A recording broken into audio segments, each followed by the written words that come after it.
Ольга Бергольц, август 1941 года.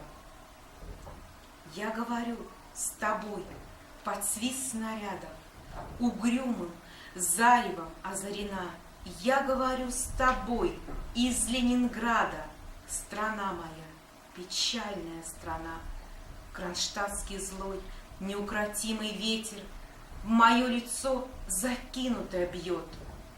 В бомбежищах уснули дети, ночная стража стала у ворот.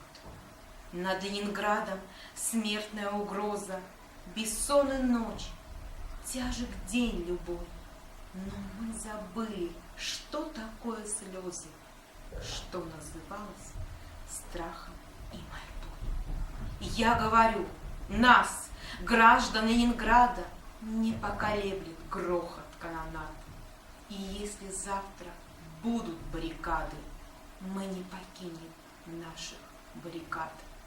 И женщины с бойцами встанут рядом, и дети нам патроны поднесут, и над всеми нами зацветут старинные знамена Петрограда. Руками сжав обугленное сердце, такое обещание даю.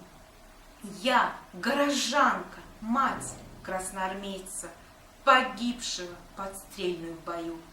Мы будем драться беззаветной силой, мы одолеем бешеных зверей, мы победим.